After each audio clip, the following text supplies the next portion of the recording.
Salut à tous. Un nouveau rendez-vous confiné avec la présentation des WRF millésime 2020.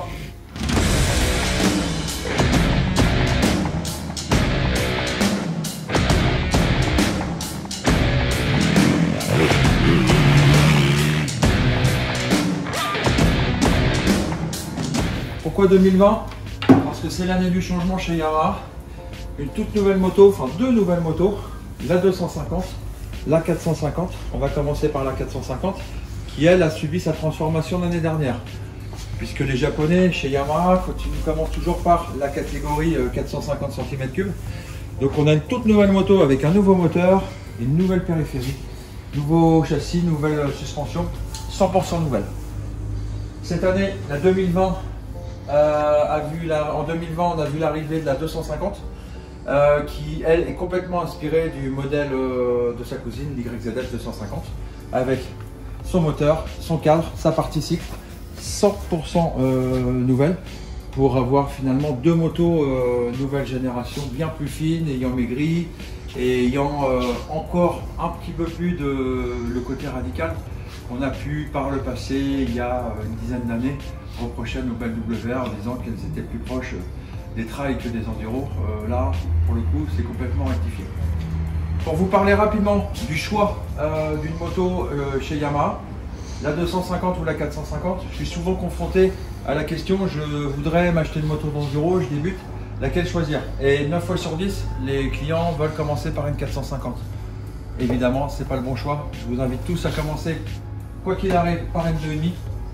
Parce que la 254 temps, c'est pour moi la meilleure de cylindrée, c'est le plus facile à appréhender.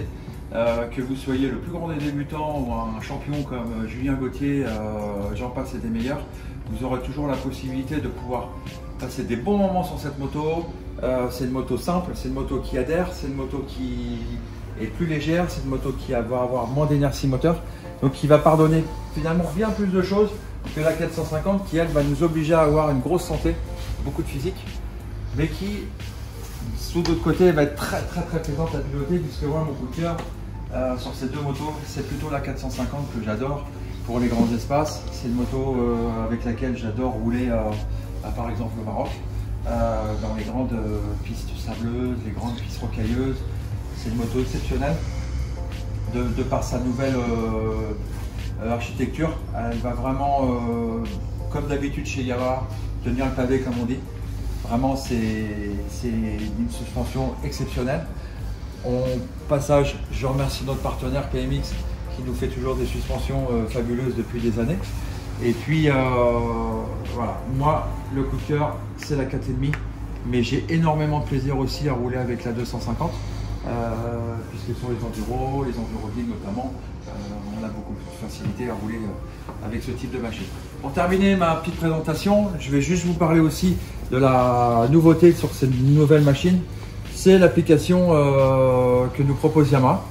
Donc vous allez pouvoir sur votre smartphone appuyer sur l'application, rentrer dedans, et puis vous allez en appuyant sur le contact de la moto, vous connecter sur le cerveau de la moto qui se trouve là, et qui va reconnaître la moto sur le smartphone. Et là, vous allez avoir accès à tout un tas de possibilités. Donc, je ne vais pas vous les montrer de trop près parce que les personnes qui nous ont donné tous ces renseignements-là, ces courbes-là, m'ont demandé de garder la confidentialité de la préparation.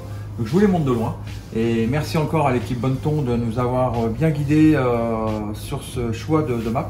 Alors, pourquoi les maps? Parce que maintenant, avec ces motos-là, on va pouvoir, grâce à ce petit bouton, quand il est appuyé en mode bleu ou quand il est éteint, donc là en mode normal on va avoir la map 1 et là on va avoir la map 2 et on va pouvoir, grâce à ce petit bouton magique, rouler avec deux courbes moteurs complètement différentes. Donc généralement sur la première on va privilégier une courbe très puissante à bas, mi et haut régime, et sur la deuxième on va privilégier le couple, surtout pour la 2,5, le couple, la rondeur et puis la motricité. Sur des sols glissants par exemple, on va vraiment pouvoir travailler sur des courbes très précisément, et c'est la différence est vraiment flagrante, en tout cas en actionnant les deux courbes. Voilà, donc pour terminer, 250, 450, je vous laisse réfléchir, les deux sont exceptionnels. Nous on vous retrouve très vite pour des roulages comme depuis toujours, chez Flash 76 le dimanche matin. Ça, vous me retrouvez en message privé, par téléphone, par mail, sur les réseaux. Et puis pour de nouvelles aventures en 2021, pour des grands week-ends dans toute la France. Je ne donnerai pas les endroits non plus puisqu'ils sont secrets, mais les intéressés sauront de quoi je parle. Et puis avec les belles 450 et puis les T7, on se retrouvera aussi sur des raids qu'on a déjà calés au Maroc, au Portugal. Et puis évidemment, n'oublie pas dans cette présentation nos belles Ténéré 700 qui, je l'espère, en 2021 pourront voir pour la première fois les belles dunes de Mercouca. Je vous souhaite une très bonne soirée et à très vite pour d'autres présentations très spéciales.